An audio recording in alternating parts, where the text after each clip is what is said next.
Hello, and welcome to Our Little Path. My name is Amanda. If you are new here, we talk all things homeschooling, motherhood, and our faith journeys.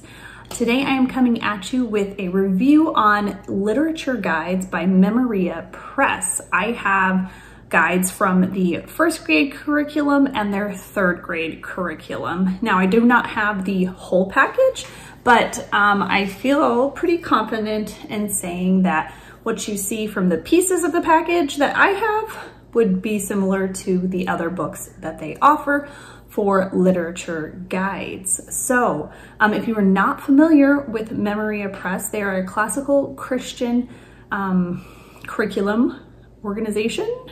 They offer not only stuff that you can purchase online, but they actually offer online courses as well. And if I remember correctly, I think they offer some of the literature guides as like an online course. So I got something in my email that was saying they were doing one for third grade even, but you could also sign your kid up for an online literature guide study as well.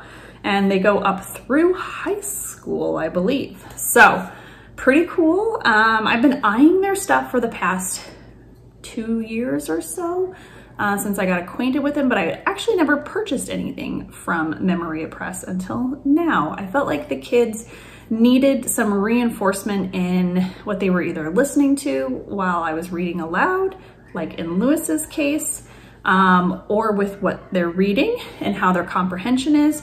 And in Isabella's case, she's flying through chapter books right now, and I want to make sure that she's grasping all the concepts and we're just able to talk about good books. So yeah, I thought I would, every time, man. I feel like he should be the mascot of my videos because my cat jumps up here every time. So anyways, back to my literature guides.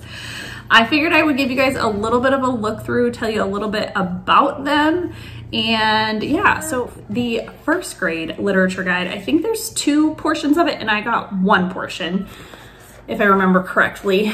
And it goes through 4 different books. I only have 3. I can't find the Little Bear. We just finished Little Bear and Lewis claimed it as his own to go read in his room.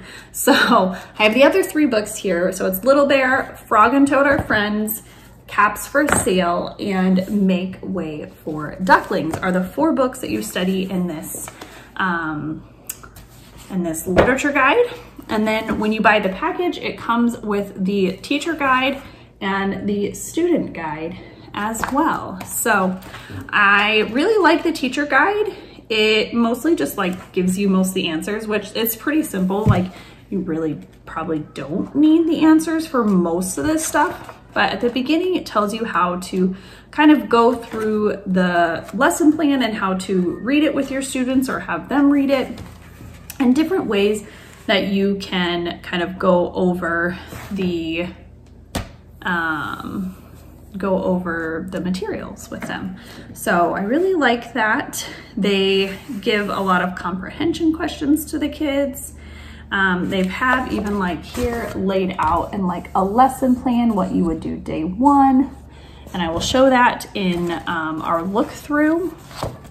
But I also like that it kind of says like set the pace for your child and for you. Like, do you want them writing down every question, or is it better, do they do better with just verbally answering some of the questions? So it kind of gives my type A personality that like, okay, they don't have to fill in every blank, but we can discuss it and I can know that they're comprehending it. Does that make sense? Kind of. So this is more just Lewis's reading isn't quite there for all of the stuff. He could probably read Frog and Toad Are Friends, although it would be slow. He could definitely do it. Whereas I think Make Way for Ducklings and Caps for Sale probably would be a little bit more difficult for him at his reading level right now. So this is one I'll definitely read to him, and then we'll kind of go through on how he's comprehending while he's listening. So far we've finished Little Bear, and I've really liked it, and he's actually really enjoyed it, which is really cool. And it had some grammar stuff in there too, like pointing out different like capitalization and periods and having them fix the sentences. And it's so funny because that's like been his favorite part, is like, Mom, this one needs to be a capital letter. Mom, there needs to be a period. So that's been pretty cute to see so far, just in the little bit that we've started already. Also, I picked up something for Isabella, so I'm going to transition to that. Isabella is reading chapter books fairly quickly, comprehending pretty well, I think, but I wanted to get a better gauge on how her comprehension levels are, and just to be able to discuss good, beautiful books with her. So we got just one study. They offer like a whole package for the whole year for the curriculum on multiple books, but I just picked up the Moffats. I thought this one, the description of the book sounded really cute. My dog just came inside. The kids are outside playing. Abigail! And so this one sounded like something that she would enjoy. So there was a little bit of pushback at first, like, Mom, I have to answer all these questions to go with the book. She's like, I don't want to do it, but she's getting better and being more agreeable to it right now. So again, just like the first grade one, it comes with a teacher guide and a student guide. It had a printable, like when I purchased it, there was a printable for the quizzes and tests. I'm not really sure why though, because I'm pretty sure even in the student guide, there's quizzes and tests already in here. So I don't know if they're secondary tests or what. I haven't quite delved into that yet. So for the teacher guide, this also gives you like how to go through each lesson with the kids.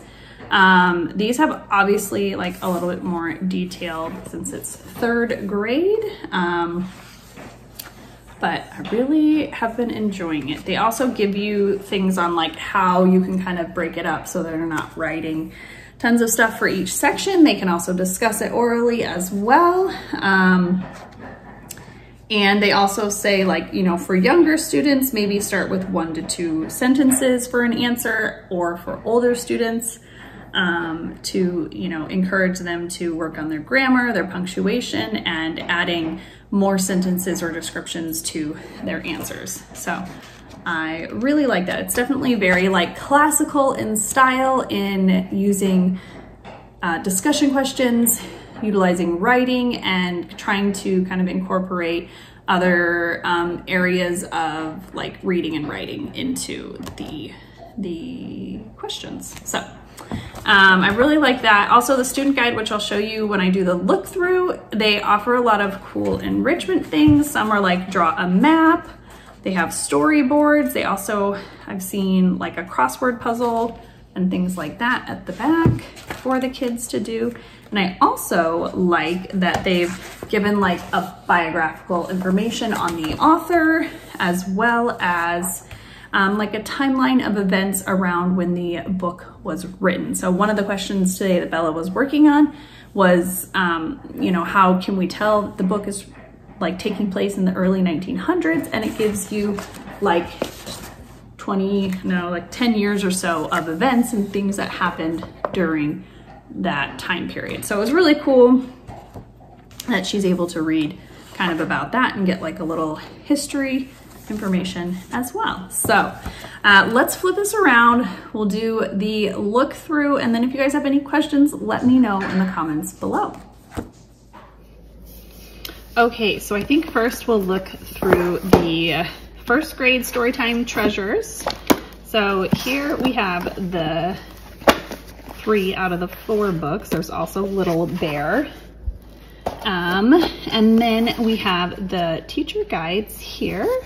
So the teacher guide at the beginning gives you obviously all of your, get my lighting better. There we go, that's better. Has all of your contents here. An introduction onto transitioning from phonics to non-phonic readers and things like that. And then on the first page here, we have a model lesson plan. So what you would do for each day here. And then a little bit on how to do the lesson. and how to utilize the teacher guide here. So since I don't have Little Bear here, let's do Frog and Toad. So we would go to Frog and Toad here. And then you see this is going to be the students page. And then for each one, it goes through, and obviously I don't have the phonics flashcard, so I'm not necessarily reviewing those things with my students because I'm not using the full Memoria Press curriculum.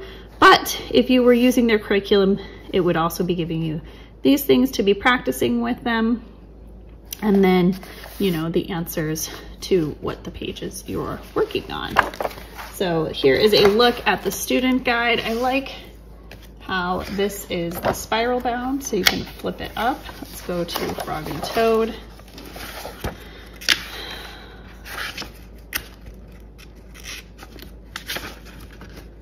If I can find it. There we go. So, Frog and Toad are friends. To start off each one, I have Lewis reading the words, then writing them down, and using it in a sentence. Then we start our reading, and then you're answering in the bold words what they mean. This has been pretty consistent for each lesson that we've done so far. And then it gives you a couple comprehension questions that they can either write down or discuss aloud with you.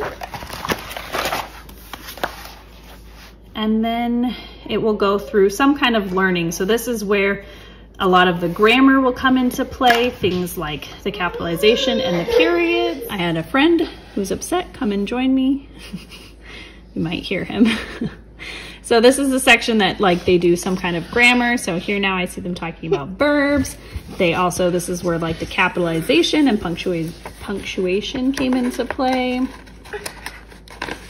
And then the last part, oopsies. Nope, I flipped it the wrong way. Oopsies, still flipping it the wrong way. Way to go, Amanda, way to go. The last part is a just for fun. So sometimes it's drawing, sometimes, what else has he done? He's done drawing, and then there was like a matching game as well. And so that's each section. And here you can see each lesson is broken up into different pages. So you're not reading the whole book.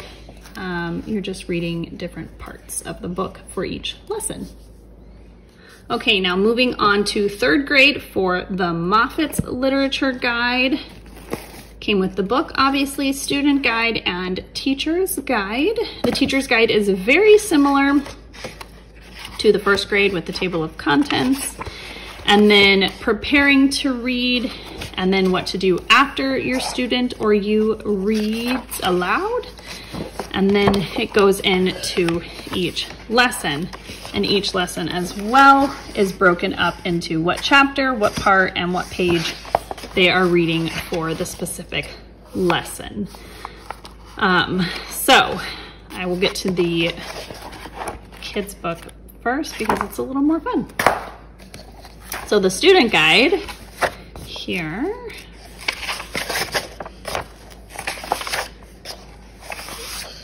Here you can see they have reading notes. So if there are words that the kids maybe are not familiar with, we discuss it prior to her reading the section.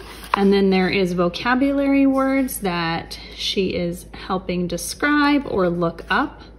And then comprehension questions that I have her reading. I also have her reading the questions before she reads her section of the book so that she can mark it in the book where the answers are to her questions so she can come back to that. And that was actually a tip that was given at the beginning of the teacher guide. They provide a quotation with each one, which is really sweet, so you can kind of discuss the quotation. Then they have discussion questions as well as enrichment. Sometimes the enrichment is copy work. Sometimes the enrichment is, like this one was drawing a map. And then let's see if we can find some of the other enrichments here. They have somewhere down here. Here they have match, oh, I think this might be the quiz actually. There's a drawing page.